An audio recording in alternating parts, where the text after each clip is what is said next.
اعوذ باللہ السمیع العلیم من الشیطان الرجیم بسم اللہ الرحمن الرحیم الحمد للہ رب العالمین وصلی اللہ وسلم علی النبی الامی رحمۃ للعالمین رب اشرح لی صدری ویسر لی امری واحلل عقدۃ من لسانی یفقہوا قولی رب زدنی علما اللہم وفقنا لما تحب وترضی۔ مالک الملک ربی الکریم کے فضل و توفیق سے آج بتاریخ 9 اگست 2014 مطابق 12 شوال 1435 ہجری بروز ہفتہ ابھی نماز فجر میں سورہ کہف کی سلسلہ وار جن آیات کی تلاوت کی گئی، انہی آیات میں سے آج کا درس آیت نمبر 25 اور 26 پر مشتمل ہے۔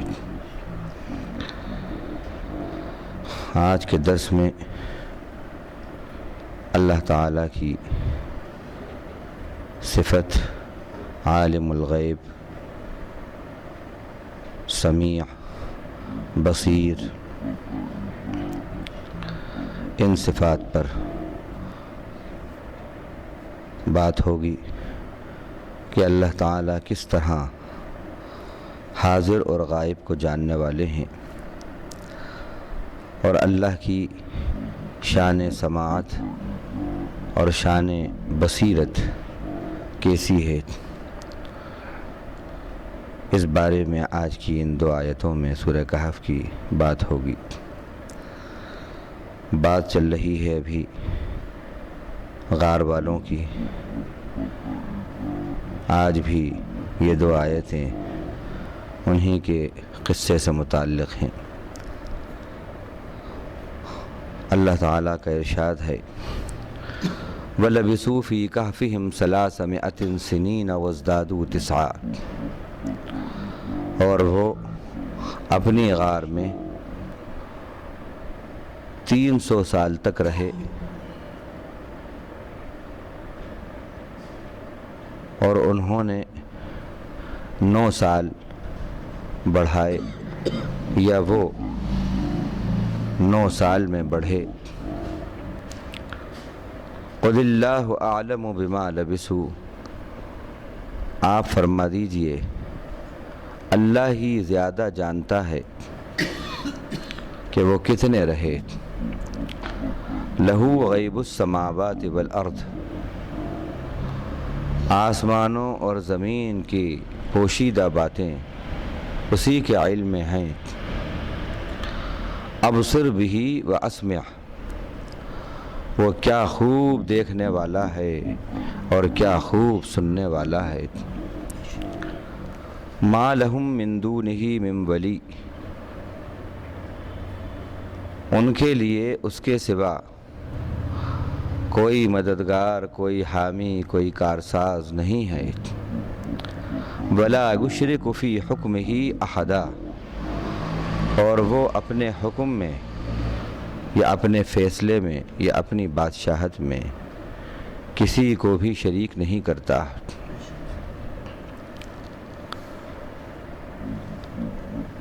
مفسرین نے اس بارے میں کہ وہ غار کے اندر 300 سال رہے اور 9 سال اور اضافہ کیے، مختلف اقوال لکھے ہیں۔ ایک قول مفسرین کا، جمہور کا یہی ہے کہ یہ جو ہے 300 سال اور پھر اس پر 9 سال اور انہوں نے اضافہ کیا، یہ اللہ ہی کا قول ہے۔ دوسرا قول اس سلسلے میں یہ ہے کہ قمری اعتبار سے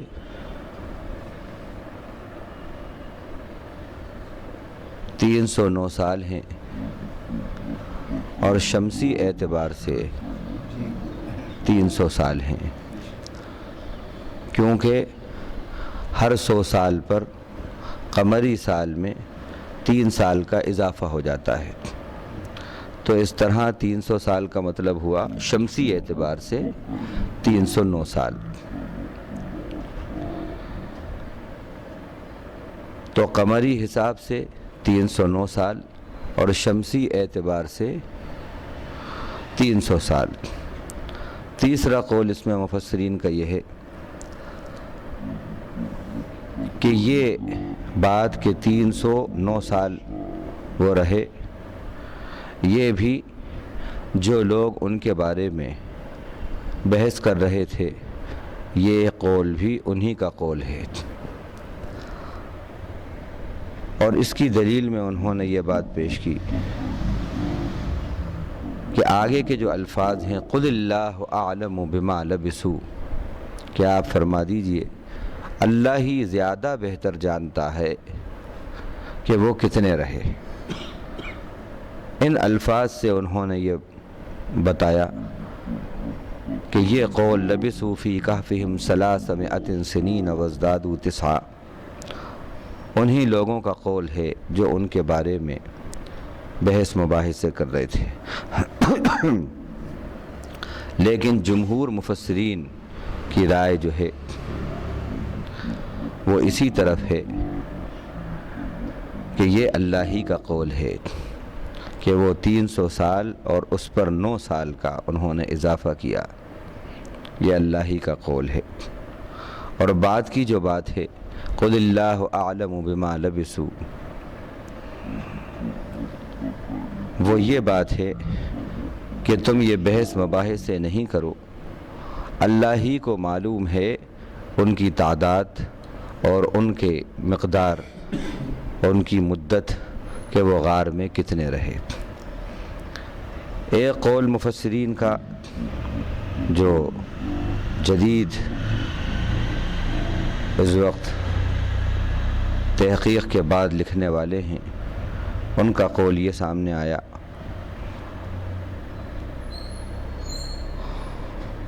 کہ اللہ تعالیٰ نے فرمایا کہ وہی زیادہ بہتر جانتا ہے کہ وہ کتنے رہے. اس سے یہ بات معلوم ہوتی ہے کہ یہ لبثوا فی کہفہم 300 سنین کی جو بات ہے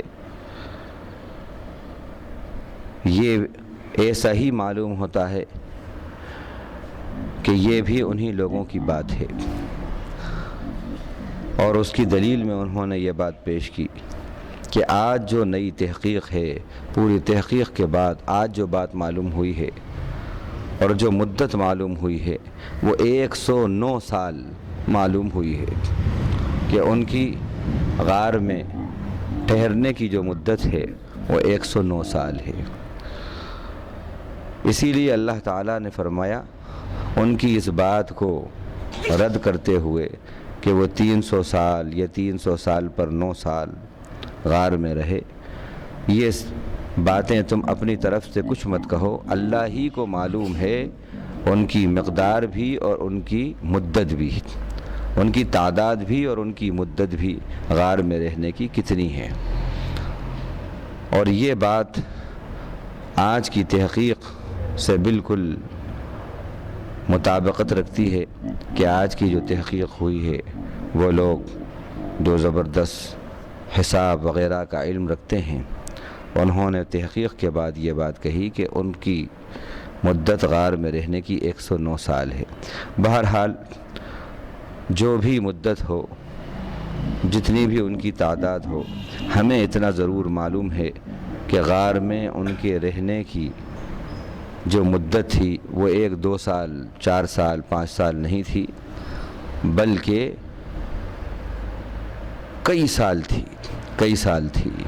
یہ بھی یقیناً اللہ کی قدرت کی دلیل ہے اور اللہ کے علیم اور بصیر ہونے کی دلیل ہے کہ اللہ تعالیٰ ایک وہ کام جس کو انسان ممکن سمجھتا ہی نہیں ہے، جس کو بالکل ناممکن سمجھتا ہے اور کبھی دنیا کے اندر ایسے کبھی واقعات نہیں ہوتے، ایسی بات اللہ تعالیٰ نے بندوں کو دکھائی اور اپنی قدرت کے جلوے دکھائے اور پورے ثبوت کے ساتھ دکھائے، پورے ثبوت کے ساتھ. تو اب اس میں جو اہم باتیں ہمارے سامنے آئیں ایک تو یہ بات آتی ہے کہ عالم، اللہ کی صفت عالم ہے۔ دوسری بات یہ فرمائی کہ لہو غیب السماوات والارض، اللہ جو ہے سب سے زیادہ جاننے والا ہے۔ اللہ کے علم سے بڑھ کر نہ کسی کا علم ہوا ہے، نہ کوئی اس زمانے میں دعویٰ کر سکتا کہ میں سب سے زیادہ جاننے والا ہوں، اور نہ مستقبل میں کوئی ایسا پیدا ہو سکتا کہ جو یہ دعویٰ کرے کہ میں سب سے زیادہ جاننے والا ہوں۔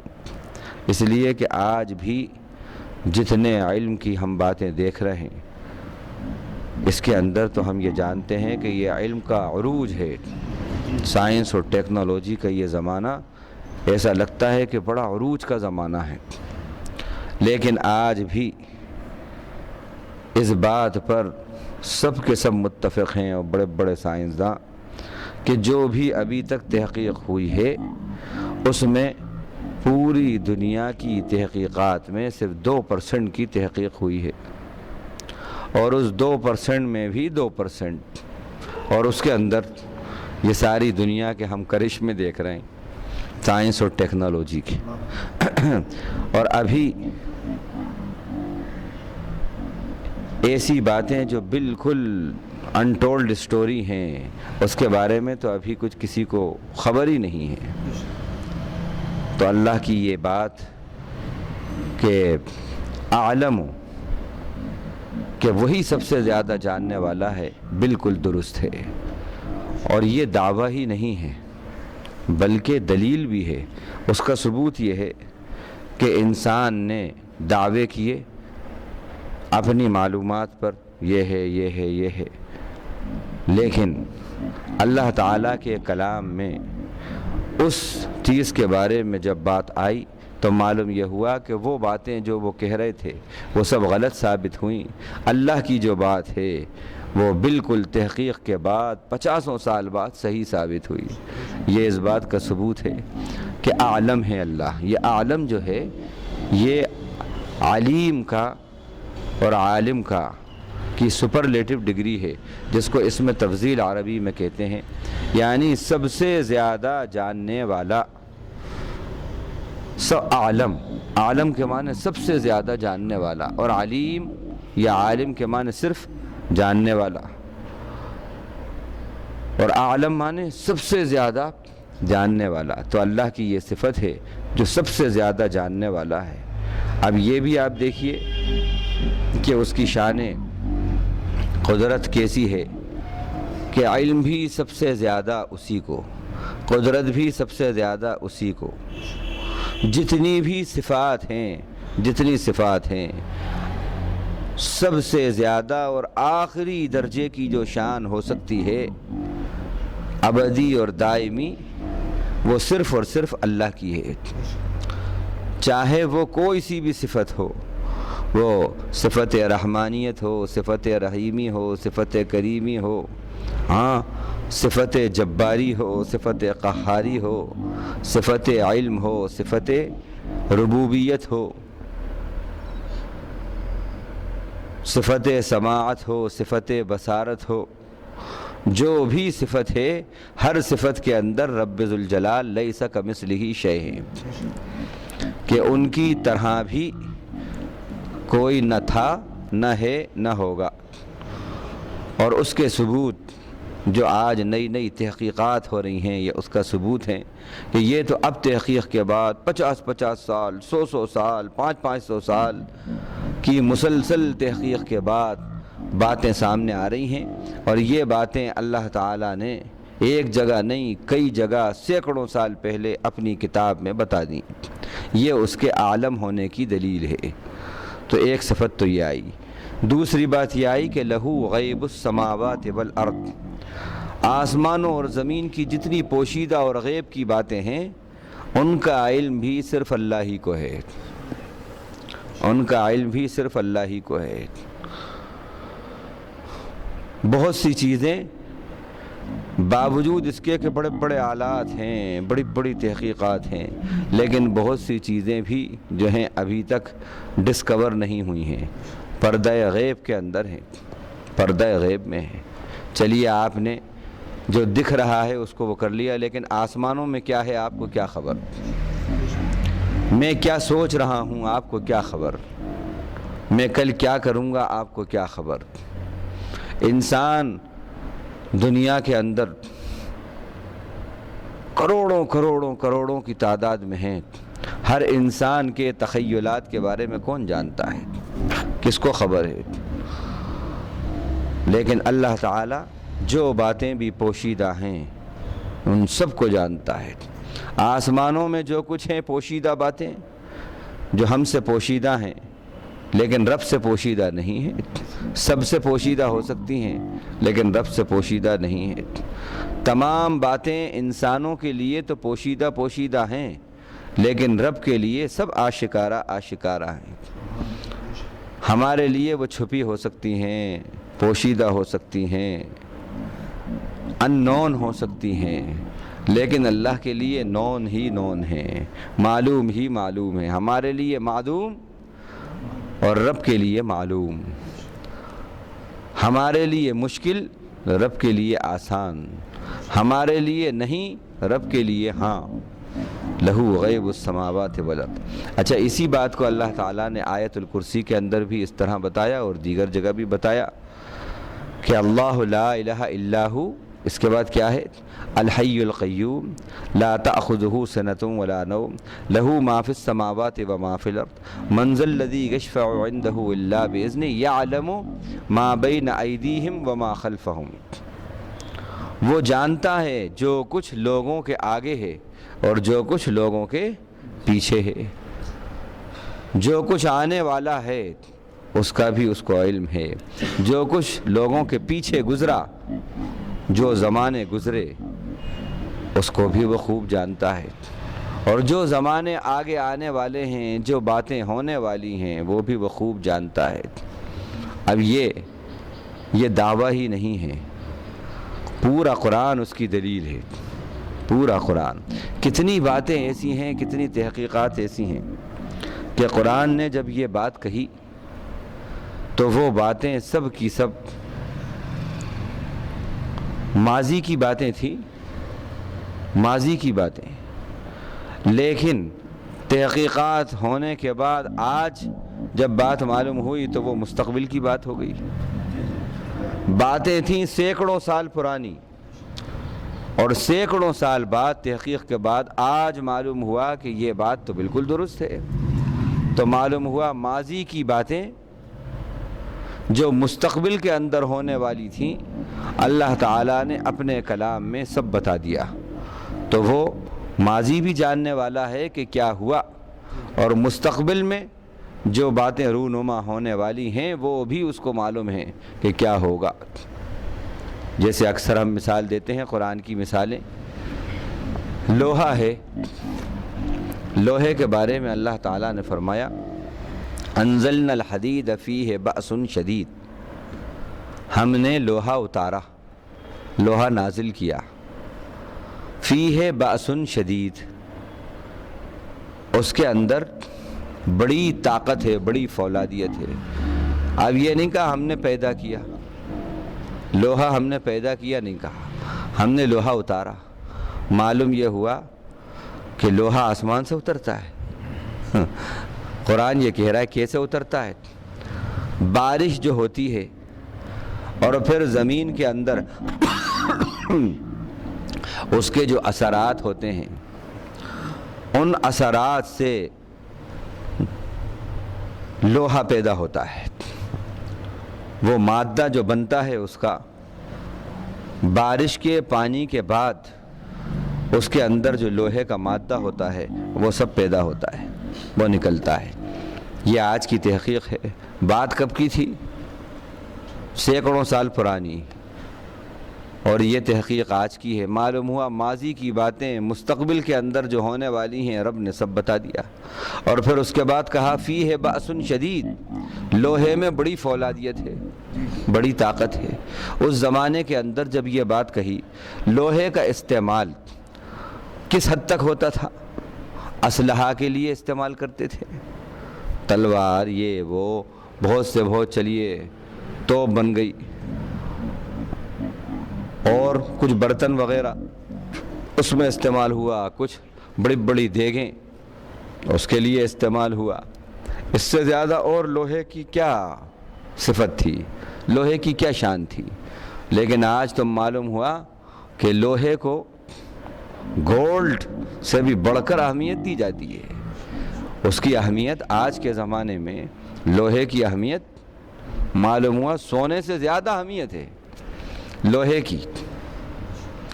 یہ عمارت کھڑی ہے، اس عمارت میں پختگی لوہے سے آئی ہے۔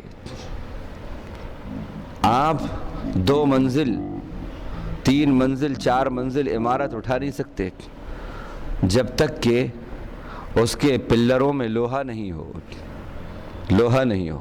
امپائر اسٹیٹ کی بلڈنگ 100 منزلہ، ورلڈ ٹریڈ سینٹر کی بلڈنگ، معلوم یہ ہوا کہ بغیر لوہے کے کام ہی نہیں چلتا، بنی نہیں سکتی، بنی نہیں سکتی۔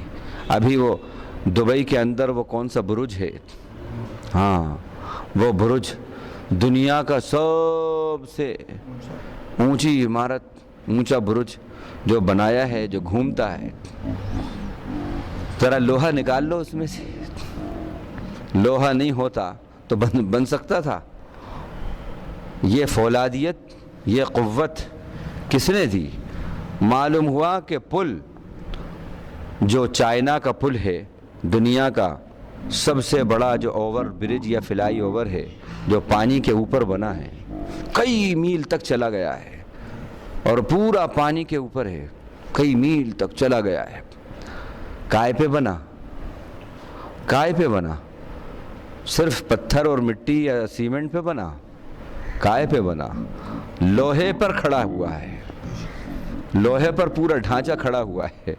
ابھی ہمارے ہندوستان کے اندر ایک بامبے کے اندر انہوں نے سمندر کے اندر ایک راستہ نکالا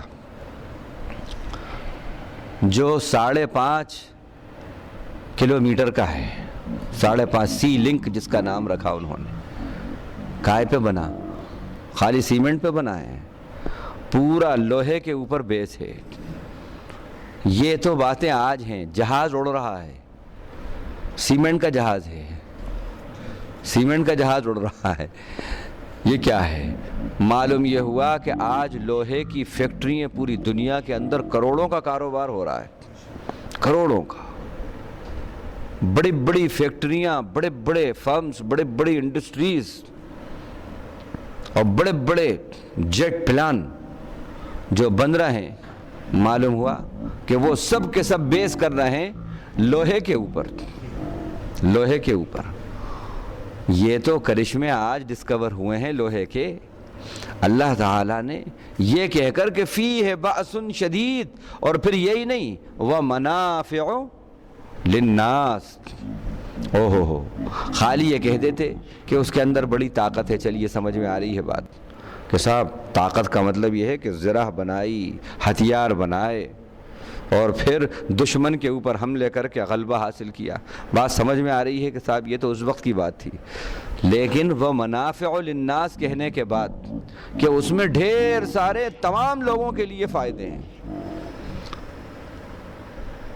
یہ نہیں کہا کہ اس کے اندر صرف وہ منافع للمحاربین، لڑنے والوں کے لیے، جنگ کرنے والوں کے لیے اس میں بڑے فائدے ہیں۔ اس وقت تو جنگ کرنے والوں کے لیے زیادہ استعمال ہوتا تھا لوہا۔ یہ کہہ دیتے اللہ تعالیٰ کہ وہ منافع للحرب، کہ جنگ کے لیے یا جنگ کرنے والوں کے لیے اس میں بہت سے فائدے ہیں۔ آہاں وہ لفظ استعمال کیا جو اس وقت تھا ہی نہیں، لوگ سمجھ ہی نہیں رہے تھے۔ للناس، فار ہول مینکائنڈ، تمام لوگوں کے لیے، تمام لوگوں کے لیے۔ اب لوگ قیامت تک جتنے ہیں سب لوگ ہی کہلائیں گے، سب کے لیے فائدے ہی فائدے ہیں، ڈھیر سارے فائدے ہیں۔ آج نئے نئے فائدے سامنے آ رہے ہیں ہمارے۔ یہ دلیل ہے اس بات کی کہ لہو غیب السماوات والارض یعلم ما بین ایدیہم وما خلفہم، آسمان اور زمین کی جتنی غیب کی باتیں ہیں سب اسی کے لیے ہیں، اور وہ آگے کی غیب کی باتیں اور پیچھے کی غیب کی باتیں وہی جانتا ہے، یہ صفت ہے اللہ تعالیٰ کی دوسری کہ عالم الغیب والشہادہ، عالم الغیب وہی ہے، تو لہو غیب السماوات۔ اب تیسری صفت اللہ کی اور چوتھی صفت ابصر بہ واسمع، بصیر اور سمیع نہیں کہا یہاں پر، ابصر بہ واسمع، ابصر اور اسمع۔ عربی میں افعل کے وزن پر اگر کسی ورب سے، کوئی فعل سے کوئی صیغہ افعل کے وزن پر بنے ثلاثی مجرد سے، تو اس کے اندر مبالغے کا صیغہ اور اس کے اندر تعجب کے معنی پیدا ہو جاتے ہیں، اسے فعل تعجب بولتے ہیں، فعل تعجب۔ کیا مطلب ہوا؟ ابصر بہ واسمع، کیا خوب بصیرت والا ہے اللہ، کیا خوب سننے والا ہے اللہ، یہ مطلب ہے، اس میں تعجب کے معنی پیدا ہو جاتے ہیں۔ ابصر بہ واسمع، کیا خوب سننے والا ہے، کیا خوب بصیرت والا ہے۔ کیسی بصیرت ہے اس کی، کیسی بصیرت ہے۔ نبی کے پیشانی کے اوپر شل آ گیا ہے، عبداللہ ابن ام مکتوم کو دیکھ کر ان کے سوال پر، نابینا صحابی جو تھے ان کے سوال پر آپ کے پیشانی پہ بل آ گیا، شل آ گیا، بس کھٹ سے آیتیں اتر آئیں، عبس وتولی ان جاءہ الاعمی، چہرے پر شل ڈال لیے جب ایک نابینا بندہ آیا ان کے پاس ہمارا۔ یہ ہے ابصر بہ، ابصر بہ، کیا خوب وہ دیکھنے والا ہے، کیا خوب جاننے والا ہے۔ چہرے کی شل کی خبر ہو گئی اس کو۔ یہ اللہ تعالیٰ کی صفات کا ہمارے ذہن و دماغ کے اندر استحضار ہونا چاہیے، تو پھر ڈر، خوف، تقوی پیدا ہوتا ہے۔ مسجد میں آئے، مسجد کی ٹوپی لگا لی، کان پکڑ لیے، کلوں پہ ہاتھ مار لیے، رمضان بھر ان کا باس، اس کے بعد پھر چھٹی، بس ہو گیا، اسٹاک پورا ہو گیا۔ شعور ہی نہیں ہے۔ کبھی مکہ مسجد جاتے ہیں، اکثر جو ہے فجر کی نماز رمضان میں وہاں پر ہوتی ہے، تو میں دیکھتا ہوں، کبھی مجھے بڑا افسوس ہوتا ہے کہ لائن سے ادھر فقیر کھڑے ہیں، لائن سے ادھر فقیر کھڑے ہیں، نمازیں بھی پڑھتے ہیں ان میں، وہ سب کے سب ابھی نماز پڑھی، انہوں نے نماز پڑھی، دعا بھی مانگی، اور اس کے بعد پھر یہاں آ کر بندوں سے مانگ رہے ہیں۔ کیا ہے، کیا وجہ ہے؟ اگر ان کی نماز میں، عبادت میں شعور ہوتا تو جو ہاتھ خدا کے سامنے اٹھتے ہیں وہ ہاتھ پھر نہیں اٹھ سکتے تھے بندوں کے سامنے۔ کیوں اٹھ رہے ہیں؟ خدا کے آگے سر جھکانے کے بعد، خدا کے آگے ہاتھ پھیلانے کے بعد، پھر خدائی کے آگے ہاتھ کا پھیلنا، ہاتھوں کا پھیلنا، یہ کیا ہے؟ یہ اس بات کی دلیل ہے کہ سجدوں میں شعور نہیں ہے، عبادت میں شعور نہیں ہے۔ جس عبادت میں شعور آتا ہے وہ عبادت تو پھر بندوں کے سامنے ہاتھ پھیلانے دیتی ہی نہیں ہے، پھیل ہی نہیں سکتا اس کا ہاتھ بندوں کے سامنے۔ جو ہاتھ خدا کے سامنے پھیلے، جو زبان خدا کے سامنے کھلے، وہ بندوں کے سامنے کیسے کھلے گی؟ بندوں کے آگے وہ ہاتھ کیسے پھیلے گا؟ ایک خاتون بھی اس کے اندر ہے، اچھی خاصی تندرست نوجوان، اور کئی سال سے اس کو دیکھتا ہوں، نیت بھی اس کے بنی رہتی ہے، نماز بھی پڑھ لیتی ہے، ہاتھ میں تسبیح بھی رہتی ہے، اس کے تسبیح بھی چلتی رہتی ہے اور مانگتی بھی رہتی ہے۔ کیا شعور ہے؟ کہتی ہے بھائی صاحب دیجیے اللہ کے نام پہ۔ یہ کیا ہے؟ معلوم یہ ہوا کہ تسبیح کا شعور پیدا نہیں ہے۔ تسبیح تو ہو رہی ہے لیکن اس تسبیح میں شعور نہیں ہے۔ نماز تو پڑھ رہے ہیں، اس میں شعور نہیں ہے۔ سجدے تو ہو رہے ہیں، اس میں شعور نہیں ہے۔ باشعور عبادت بندوں سے کی طرف سے آرزو ختم کر دیتی ہے، بندہ پرور سے آرزو جوڑ دیتی ہے۔ یہ شعور کی تلاوت ہے۔ ہمارے یہاں پر یہ جو سب ہم دیکھ رہے ہیں، سب باتیں، اس کا ثبوت یہی ہے کہ ہماری عبادتوں میں شعور نہیں ہے۔ شعور نہیں ہے. ورنہ ایک نماز پڑھنے والا اور جھوٹ بولے، نماز پڑھنے والا بے ایمانی کرے، نماز پڑھنے والا دغل فصل کرے، نماز پڑھنے والا لڑائی جھگڑے کرے، ہو ہی نہیں سکتا. تو یہ ہے ابصر، اللہ کی صفت ابصر، کہ یہاں پر شل پڑا ہے، چہرے پر شکن آئی ہے، اور وہاں اللہ کو خبر ہو گئی ہے، آیتیں اترائیں ثبوت کے اندر.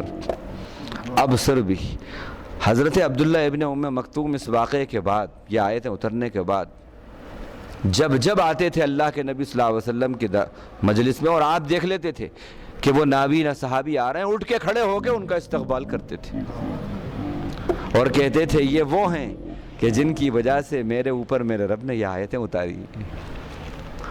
اور پھر یہ حال ہوا کہ جب آپ کبھی مدینے سے جاتے تھے باہر، کبھی آپ تشریف لے جاتے تو اپنے نماز گاہ پر اپنے مصلی کا امام بنا کے جاتے تھے ان کو،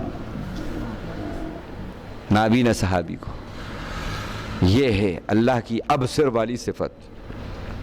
تو اللہ ابصر ہیں، خوب دیکھ رہے ہیں، خوب خبر ہے تم کیا کر رہے ہو، آفس میں کیا کر رہے ہو، مسجد میں کیا کر رہے ہو، گھر میں کیا کر رہے ہو،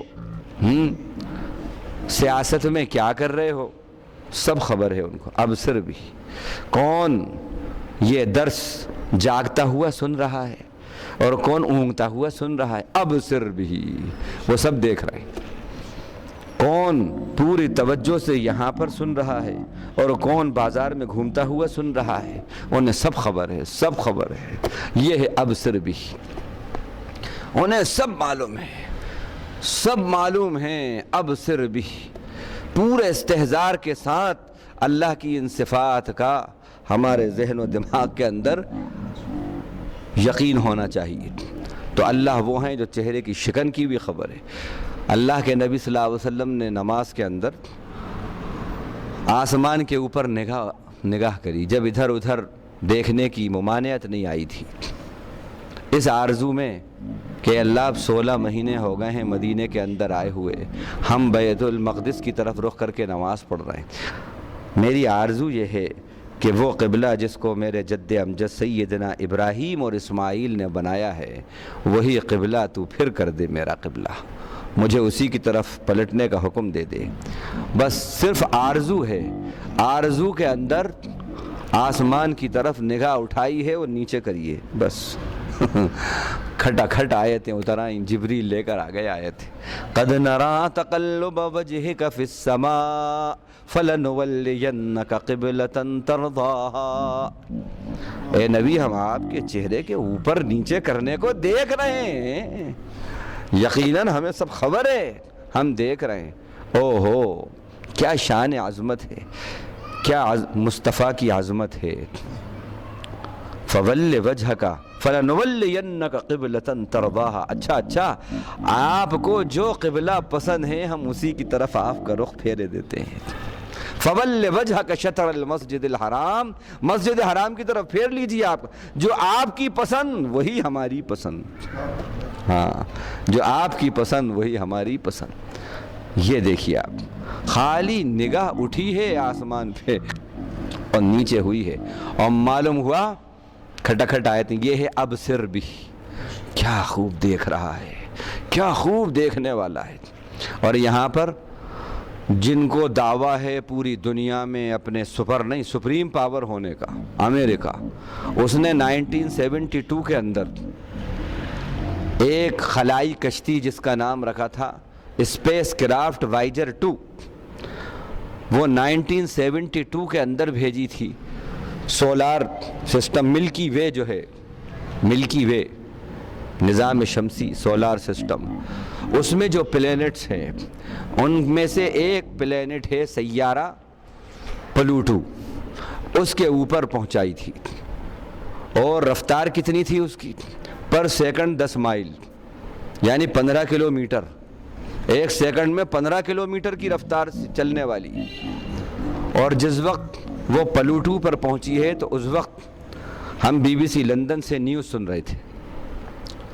اب وہ نیوز ریڈر بتا رہا ہے وہاں کی فضا ایسی ہے، تصویریں آ رہی ہیں، وہاں کی فضا ایسی ہے، گرمی ایسی ہے، فلاں ہے فلاں ہے، اور اس کی آواز میں ایک عجیب کیفیت تھی۔ اور اس نے پھر بتایا 1 سیکنڈ میں 15 کلومیٹر کی رفتار ہے، اور پہنچائی تھی، لانچ کی تھی 1972 میں، 85 کے اندر وہ پہنچی ہے۔ کتنے سال ہو گئے؟ 13 سال۔ رفتار کتنی تیز ہے؟ 1 سیکنڈ میں 10 میل۔ اور پہنچائی کس نے ہے؟ او ہو، پوری دنیا میں سب سے بڑی دادگیری، سب سے بڑی دہشت گردی کے جو علم بردار ہیں ٹیکنالوجی میں، بس ہمارا کوئی ثانی نہیں ہے۔ فضائی جو حملے ہیں اور زمینی جو فوج ہے، اور بری اور فضائی فوج میں کوئی ثانی نہیں ہے اپنے اس کا، وہ جو سمجھتا ہے، اس نے پہنچائی۔ معلوم ہوا کتنے سال لگے؟ 13 سال۔ اتنی تیز اسپیڈ میں، اور کہاں پہنچے؟ یہیں پر نظام شمسی کے ایک سیارے پر۔ اب آسمان پہلا، دوسرا، تیسرا تو بات ہی دوسری ہے، سورج اور ستارے وہاں تک تو پہنچنا ہی دوسری بات ہے، کہ ایک ستارہ اس کی روشنی جو ہم تک پہنچتی ہے، اس میں یہ روشنیاں جو ہم دیکھتے ہیں یہ 1,000 سال پہلے چلی ہیں جو اب پہنچی ہیں۔ سمجھ رہے ہیں آپ؟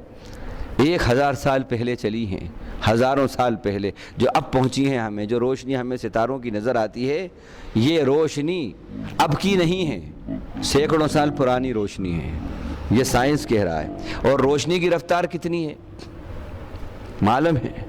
روشنی کی رفتار 1,86,000 میل پر سیکنڈ۔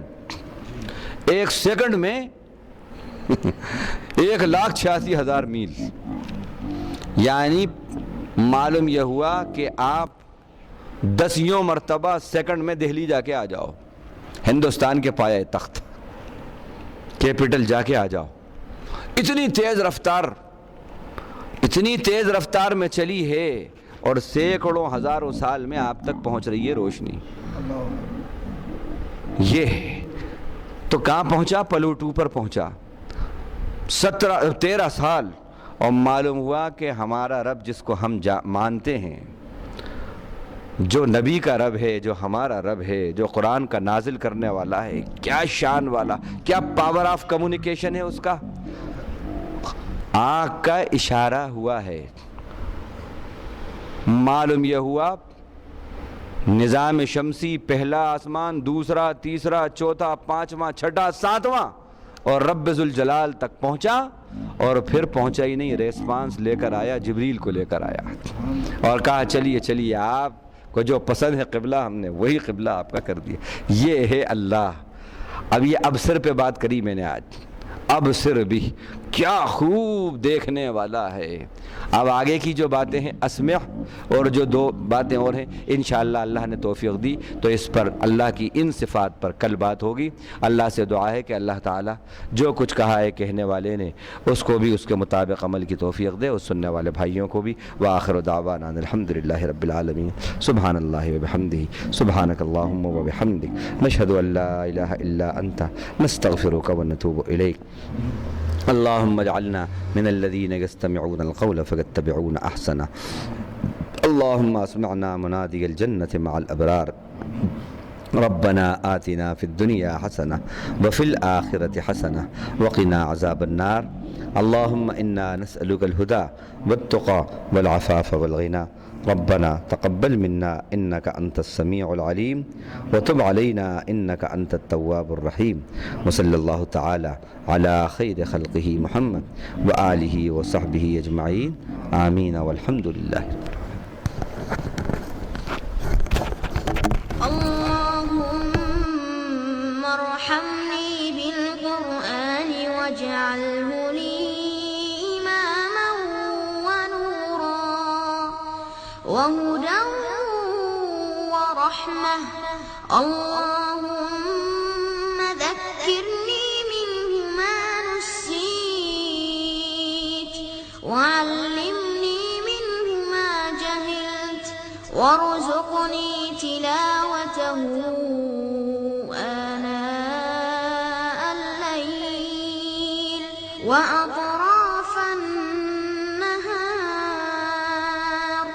واجعله لي حجة يا رب العالمين.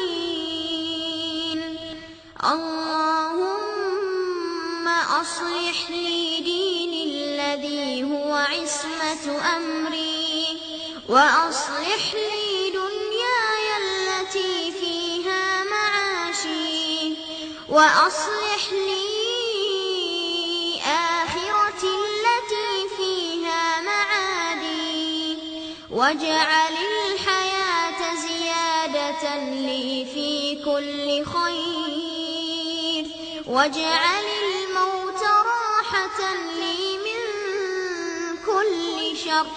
اللهم اجعل خير عمري آخرة، وخير عملي خواتمة، وخير أيامي يوم ألقاك، وخير أيامي يوم ألقاك فيه.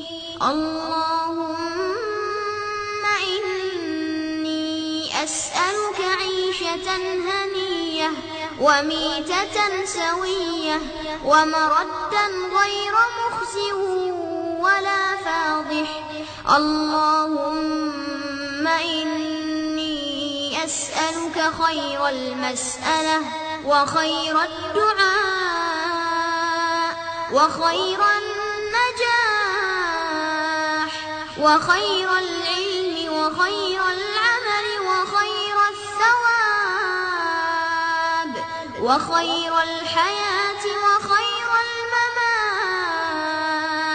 وثبتني وثقل موازيني، وحقق إيماني، وارفع درجتي، وتقبل صلاتي، واغفر خطيئاتي. وأسألك العلا من الجنة.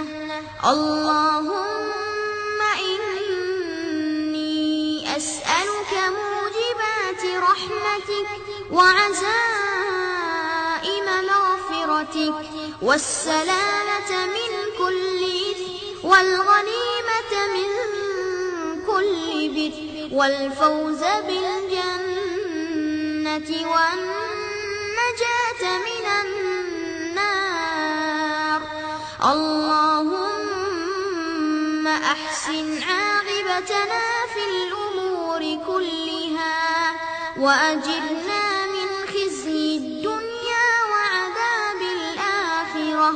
اللهم اقسم لنا من خشيتك ما تحول به بيننا وبين معصيتك، ومن طاعتك ما تبلغنا بها جنتك، ومن اليقين ما تهون به علينا مصائب الدنيا، ومتعنا بأسماعنا وأبصارنا وقواتنا ما أحييتنا، واجعله الوارث منا، واجعل ثأرنا على من ظلمنا،